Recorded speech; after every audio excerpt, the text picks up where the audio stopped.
안녕하세요. 하늘 복 많이 받으세요. 네, 하늘 복 많이 받으세요. 영어로 뭐라고 하죠? 너무 길어. 너무 길어. 아, 네. 영어로도 하나 만들었으면 좋겠네요. 네. 지난주 수요일에 이제 성경 통독 본문 중에 이사야 7장이 있었어요. 그래서 7장에 이런 이야기가 나왔습니다. 그 이야기 조금 들려드리면서 오늘 말씀을 시작해 보겠습니다. 유다 왕 중에 아하스라는 왕이 있었어요. 그때 이게 제일 밑에 있는 분홍색이 유다이고요. 그 위에는 북이스라엘이 있었고, 여기에는 지금 베가라는 왕이 잡고 있었고요. 그리고 그 위에 아람이라는 나라, 성경에는 지금 보면은 이제 시리아라고 나와 있는데 세번역에서는 아람과 시리아 똑같은 나라입니다. 그 아람이 거기에 르신이라는 왕이 잡고 있었습니다. 그런데 이 위에 있는 북이스라엘과 아람이 손을 잡고 유다를 공격하려고 내려왔어요. 그래서 사마리아 밑에 그 거의 가까이 국경 근처까지 와 있었습니다. 그 소식을 아하스 왕이랑 유다 백성들이 전해 듣고는 마음이 어땠을까요? 굉장히 두려웠겠죠. 그래서 이사야 7장 2절 말씀에 그 상황에 대해서 이렇게 설명을 하고 있습니다. 시리아 군대가 에브라임에 주둔하고 있다는 말이 다윗 왕실에 전해지자 왕의 마음과 백성의 마음이 마치 거센 바람 앞에서 요동하는 숯불처럼 흔들렸다. 네, 우리 바람이 불면은 또 태풍이 불면은 그 나무들이 막 흔들리죠. 그것처럼 백성들의 마음이 흔들렸습니다. 아마도 이거는 이제 한국으로 치면은 북한과 중국이 손을 잡고 한국에 서들어오려고 평양 근처까지 내려와 있다. 네, 그런 말과 비슷하고요. 캐나다로 치면은 그 미국이 우리 캐나다를 51번째 주로 만들려고 시애틀에 지금 주둔하고 있다. 뭐 그런 뜻과 비슷한 상황인 것 같습니다. 어쨌든 유다가 한 나라를 대상하기도 벅찬데 두 나라가 힘을 합하니까 정말 잽이 안 되는 그런 상황이었어요. 그래서 마음이 흔들리는 게 너무 당연하죠. 그런데 그때 하나님이 이사야라는 예언자를 왕에게 보냈습니다. 그리고 하나님의 메시지를 아하스 왕에게 전해주었어요. 그 말씀이 4절에 있습니다. 여기서 말하는 그라는 대상은 아하스 왕을 말합니다. 하나님이 이렇게 전해줘라고 했대요. 그를 만나서 그에게 정신을 바짝 차리고 침착하게 행동하라고 일러라.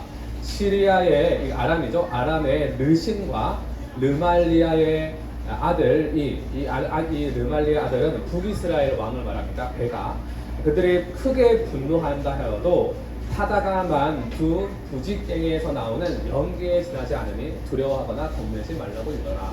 네, 부직갱이가 뭘까요? 부직갱이가 그 화로에 여기는 재나 나무를 막 뒤적거리려고 쓰는 그 쇠막대기를 말합니다. 그거를 불에서 막 뒤적거리다 꺼내면 어떻게 될까요? 거기서 연기가 잠시 피어오르겠죠.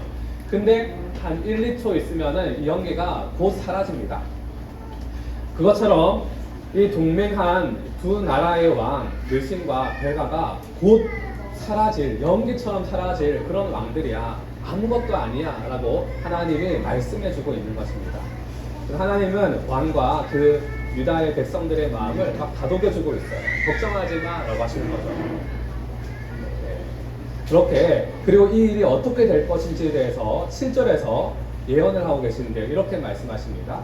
주 하나님께서 말씀하신다. 이 계략은 성공하지 못한다. 네, 유다를 침공하려는 이 작전이 실패할 거다. 절대로 그렇게 되지 못한다 라고 말씀을 하고 있습니다. 하나님이 단언을 하고 있습니다.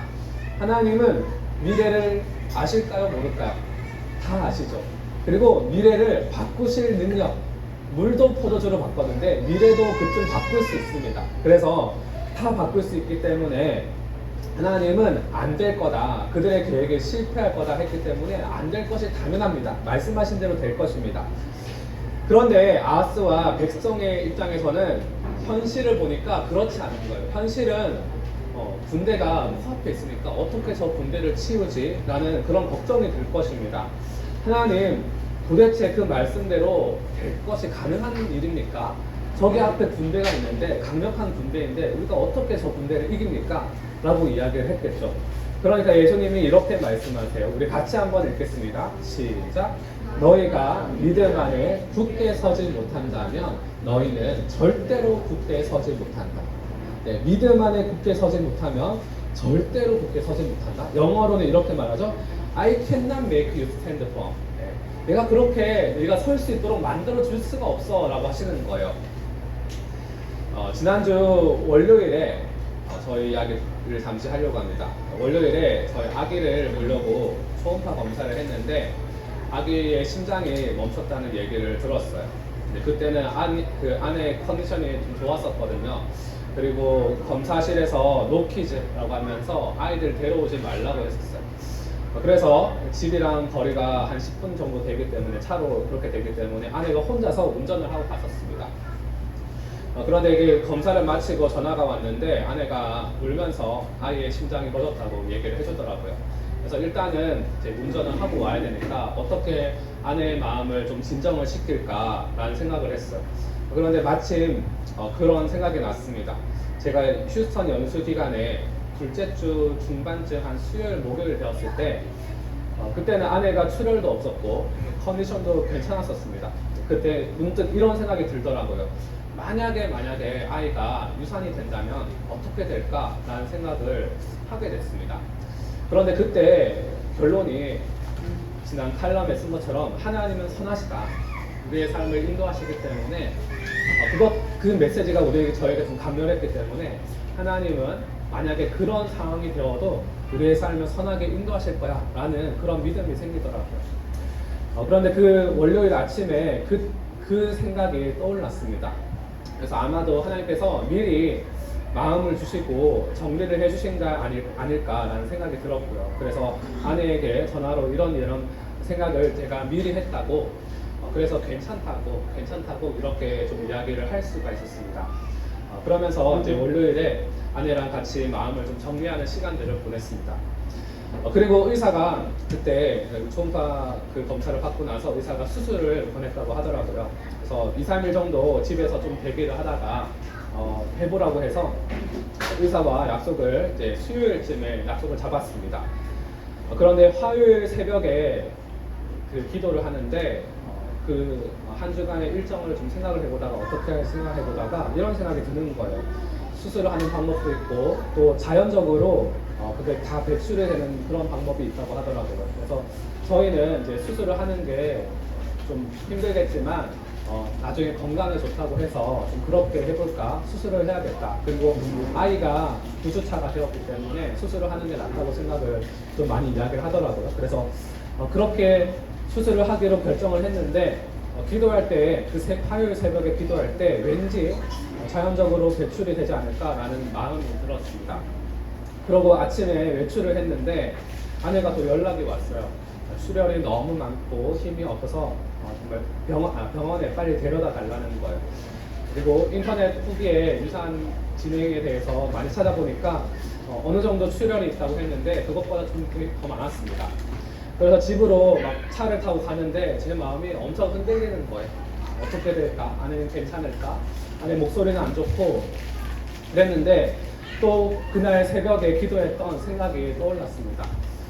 수술을 하려고 했는데 왠지 자연 배출이 되지 않을까, 이제 그런 생각들이 하나님이 주신 마음이라면 하나님이 이 모든 상황들을 아시고 인도하고 계신다는 거잖아요. 그러니까 하나님이 함께 하시고 인도하시니까 두려워하지 않아도 되겠다, 그런 마음이 들더라고요. 그래서 병원으로 빨리 데려가서 응급실에서 아내와 이제 기다리면서 이 이야기를 해줬어요. 우리가 수술을 이제 오늘 할 수도 있겠지만은 새벽에 이런 생각이 들었다. 만약에 하나님이 주신 마음이라고 한다면은 하나님의 모든 것을 주관하시고 있기 때문에 괜찮을 거야. 이렇게 이야기를 할 수가 있었습니다. 그때 오후가 되니까 정말로 자연 배출로 다 아이를 떠나보낼 수가 있었어요. 그래서 아내가 좀 많은 고통을 겪고 피도 흘리고 지금 미역국 먹고 많이 회복 중에 있지만은 그렇게 하나님의 그 모든 상황을 하나님이 주관하고 있다는 메시지 때문에 또 정말 하나님께서 인도하고 계시니까 또 생각나게 하시고 또 말씀해 주시니까 하나님을 믿는 믿음 때문에 저희가 덜 흔들릴 수가 있었던 것 같아요. 이사야 말씀에도 하나님께서 흔들리고 있는 왕과 백성들에게 이렇게 말하고 있습니다. 너희가 믿음 안에 굳게 서지 못한다면 너희는 절대로 굳게 서지 못한다. 그러니까 믿음이 흔들리면 어떻게 된다는 걸까요? 삶에서도 흔들릴 거야 라고 말씀하시는 거죠. 그러면 굳게 우리가 삶에서 서려면 어떻게 해야 된다고 말씀하시는 걸까요? 믿음 안에 굳게 서라. 그래야 현실에서도 실제 삶에서도 굳게 설 수 있겠다라고 말씀하시는 것입니다. 그러면 그 믿음이 무엇에 대한 믿음일까요? 하나님께 대한 믿음이겠죠. 하나님의 하신 말씀이 이루어질 것이다. 그 두 왕들이 부직갱에서 나는 연기처럼 사라질 것이다 하는 그 말씀을 믿는 믿음을 말합니다. 우리도 그런 비슷한 경우가 많습니다. 하나의 일만 우리에게 닥쳐도 버거울 것인데 두 가지, 세 가지 일이 동맹을 해서 우리에게 다가올 때가 있어요. 이 일도 터지고 저 일도 터지고 그러면은 야 이건 진짜 감당이 안 된다 싶을 때가 있죠. 내 삶에 혹시 비극이 시작이 되나, 내 인생은 망한 게 아닐까, 혹시 회복이 안 되지 않을까, 다 놔버리고 싶고 도망가 버리고 싶고 그런 마음들이 밀려오면서 우리의 마음이 그 숲풀처럼 막 흔들리게 됩니다. 근데 그럴 때는 참 이상하게 기도가 안 돼요. 하나님이 내 기도를 안 들어주실 것 같고 내가 뭔가 많이 잘못해서 계속 꾸짖으실 것 같고 책망하실 것 같고 그래서 미래에 대한 부정적인 상상들이 되고 기도가 안 됩니다. 그런데 이때가 우리가 믿음을 가지고 싸움을 싸우는 시간이라고 할 수 있습니다. 하나님은 선하신데 하나님이 인도하시는데 그래서 우리의 미래는 우리의 삶을 하나님이 이끌어 가시는데 그것을 잊어버리게 만들고 하나님이 전혀 나를 도와주지 않을 것 같고 그런 생각으로 우리를 막 조여드는 것들이 있는 거예요. 그런데 그 생각은 누가 주는 걸까요? 하나님이 주는 걸까요? 아니죠. 사단이 주는 것이고 또 내 안에 있는 불신이 계속해서 올라오는 것이고 하나님은 절대로 좋아하지 않는 생각, 사단이 좋아하는 생각들입니다. 그래서 그런 생각들과 우리는 싸워야 됩니다. 무엇으로 우리가 싸울 수 있을까요? 진리를 가지고 싸울 수 있겠죠. 말씀으로 싸울 수 있겠죠. 그래서 우리가 말씀이 여러 가지 말씀이 있겠지만 이렇게 좀 단순하게 이야기해 볼 수 있을 것 같아요. 우리 같이 한번 읽어보겠습니다. 시작. 하나님은 우리를 선하게 인도하십니다. 나를 도우시는 분이십니다. 우리의 미래는 하나님의 손에 달려 있습니다. 이렇게 하나님께 맡겨야 됩니다. 하나님께 맡기면은 하나님이 또 잘 해주실 것입니다. 그러면서 하나님을 경험하게 되고요. 하나님의 능력을 체험하게 됩니다. 그래서 이런 하나님에 대한 진리, 하나님의 성품에 대한 그런 진리를 가지고 우리가 싸워야 합니다. 그런데 그런 믿음의 싸움을 언제 우리가 하느냐면은 말씀을 읽고 기도하는 시간에 이 싸움을 할 수가 있습니다. 말씀을 통해서 하나님이 어떤 분인지 진리를 확인할 수 있고요. 또 기도를 통해서 이 부정적인 생각과 잘못된 상상들과 싸울 수 있고 그렇게 우리가 믿음 안에 굳게 설 수가 있는 것입니다.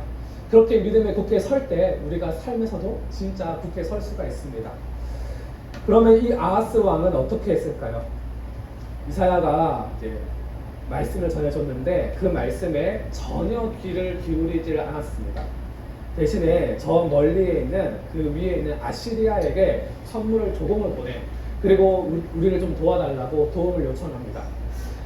아하스 왕이 하나님이 아니라 자기의 돈과 외교술과 그리고 저 먼 나라에 있는 왕을 의지한 거죠.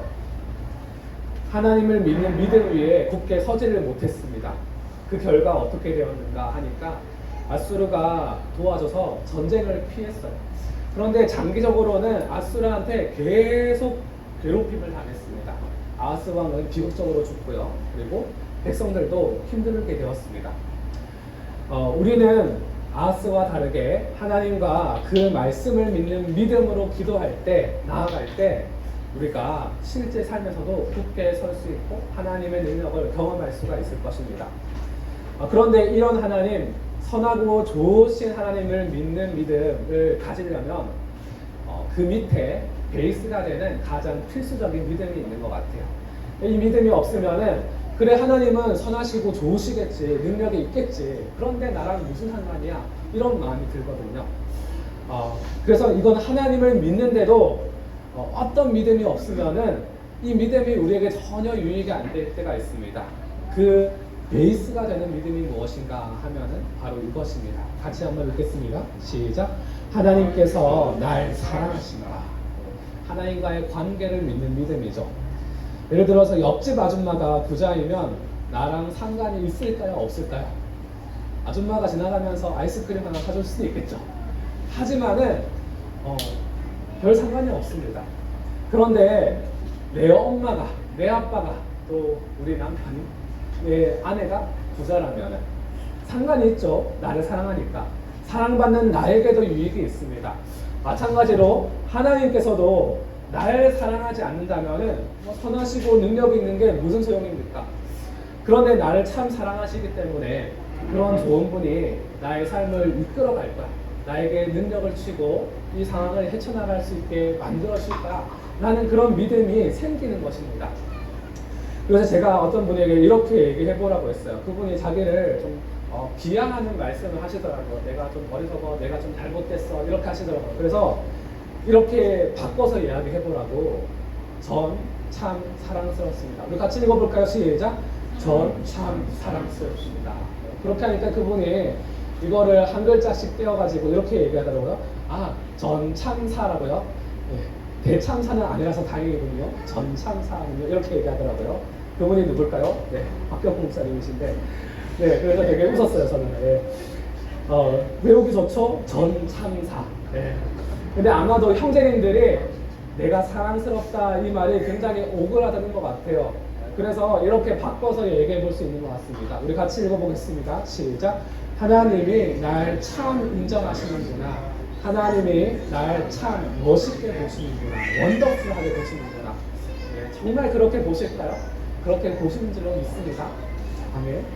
그래서 한번 이 말도 같이 따라서 이야기해 볼게요. 제가 이야기하면 여러분이 마음을 담아서 마음속에 믿음을 담는 마음으로 한번 읽어보겠습니다. 하나님께서 날 참 사랑하십니다. 읽어볼게요. 시작. 같이 읽을게요. 두 번째 줄부터. 다시 한번 두 번째 줄부터 시작. 하나님 눈에 전 참 사랑스럽습니다. 하나님 눈에 전 참 멋있습니다. 하나님이 날 인정하십니다. 믿겨지십니까? 정말 그럴까요? 진짜입니다. 네. 이게 성경에서 우리에게 말씀하시고 있는 진리예요. 이게 믿어져야 하나님이, 그 좋은 하나님이, 선한 하나님이 날 인도할 거야 라는 게 믿어질 것입니다. 그러면 하나님이 날 사랑하는지 우리가 어떻게 이걸 믿을 수 있겠습니까? 믿으려면 증거가 있어야겠죠. 성경에 있는 증거가 있는지 보여달라고 하겠죠. 그래서 가져왔습니다. 성경에서 뭐라고 말씀하시는가 요약하면 이렇게 이야기하고 있어요. 1번 시작. 십자가가 하나님의 사랑을 보여줍니다. 로마서 5장 8절 말씀입니다. 같이 이 말씀도 8절부터 읽어볼게요. 시작. 그러나 우리가 아직 죄인이었을 때에 그리스도께서 우리를 위하여 죽으셨습니다. 이리하여 하나님께서는 우리들에 대한 자기의 사랑을 실증하셨습니다. 아멘. 네, 예수님이 우리를 구하시려고 십자가에서 우리 대신 우리의 죄를 지시고 죽으셨죠. 그 말은 우리의 죄는 어떤 죄인가?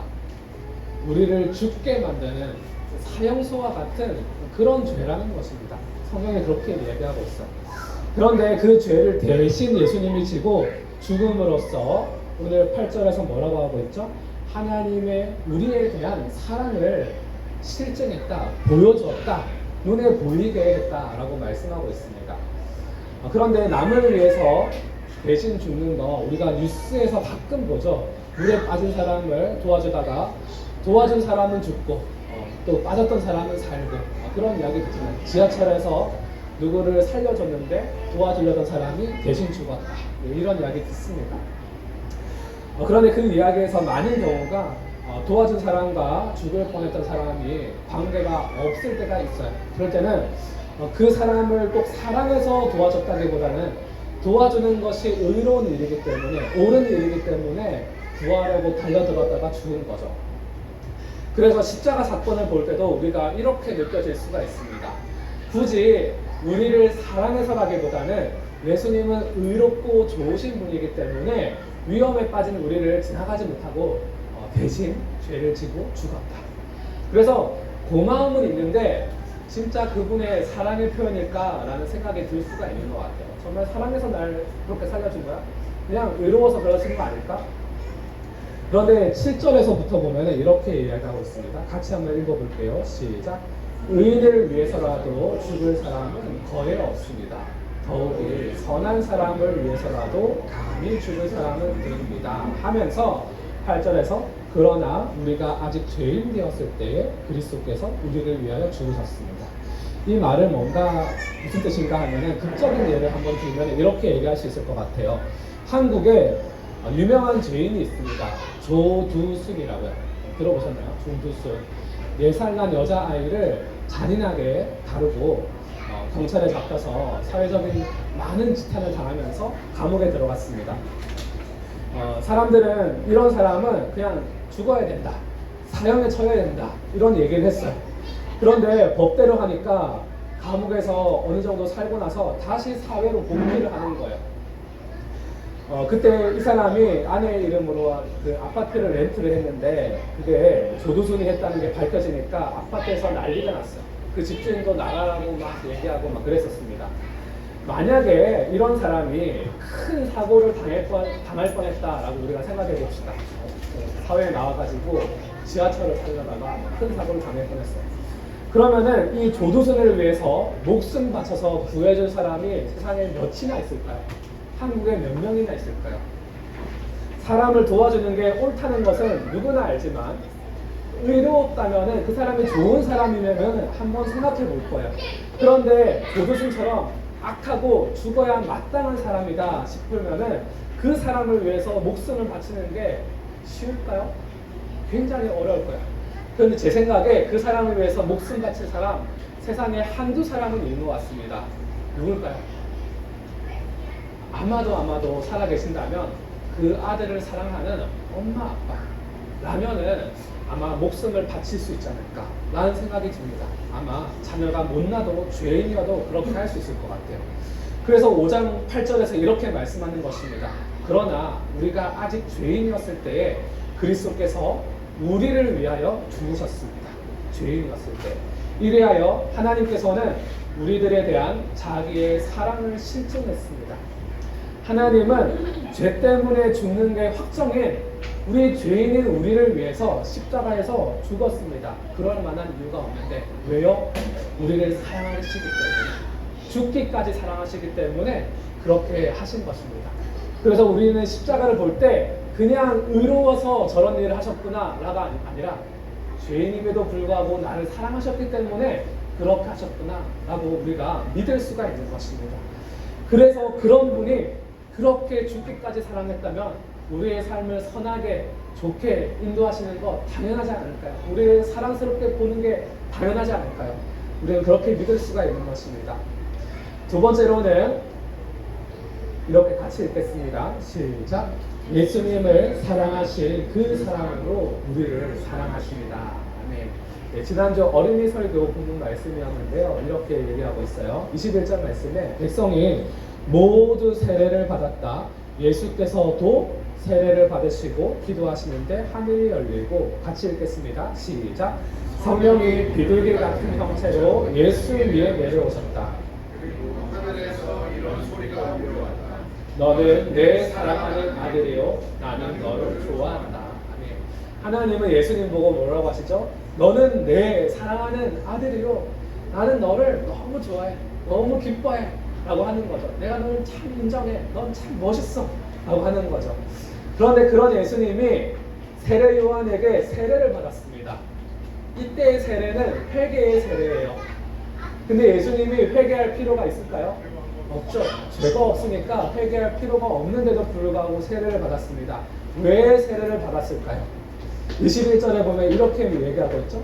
백성이 모두 세례를 받았는데 예수께서도 세례를 받으셨다. 그러니까 예수님은 백성과 같이 되고 싶어서 예수님도 되고 싶어서 세례를 받으신 것입니다. 왜 예수님이 백성들과 같이 되고 싶어 하실까요? 그 백성들의 죄를 자기가 다 가져가야 되기 때문에 대표로서 죽어야 되기 때문에 함께 하기 위해서 세례를 받으신 것입니다. 그래서 예수님께서 세례를 받으셨는데 그것을 통해서 우리는 우리의 죄를 예수님께 드릴 수가 있죠. 그런데 이와 같은 원리로 예수님이 우리와 하나가 되었기 때문에 예수님이 우리에게 돌려주신 게 있어요. 대신에 죄 대신에 주신 것이 있는데 바로 그것이 하나님의 사랑입니다. 하나님의 인정입니다. 예수님이 받고 있던 이 하나님으로부터 오는 사랑과 인정을 우리에게 주신 거예요. 어떻게? 하나가 되었기 때문에 가능한 것입니다. 그래서 이 원리에 대해서 요한복음 17장 23절에서 이렇게 말씀하고 있습니다. 우리 같이 한번 의미를 생각하며 읽어보겠습니다. 시작. 내가 그들 안에 있고 아버지께서 내 안에 계신 것은 그들이 완전히 하나가 되게 하려는 것입니다. 그것은 또 아버지께서 나를 보내셨다는 것과 아버지께서 나를 사랑하신 것과 같이 그들도 사랑하셨다는 것을 세상이 알게 하려는 것입니다. 아멘. 네, 앞부분에 이렇게 말하고 있죠. 내가 그들 안에 있고 어떻게? 세례와 인간의 몸을 입고 내려오심을 통해서 하나가 되셨죠. 그것을 통해서 하나님은 우리를 어떻게 사랑하신다 하십니까? 두 번째 문장을 보시면은 그것은 또 아버지께서 나를 보내셨다는 것과 아버지께서 예수님을 사랑하신 것과 같이 그들도 우리도 사랑하셨다는 것을 알게 하려고 합니다. 여기서 말하고 있죠. 하나님께서 우리를 사랑하시는 사랑은 무엇과 같은 사랑입니까? 예수님을 사랑하는 그 사랑과 같은 사랑으로 우리를 사랑하고 계십니다.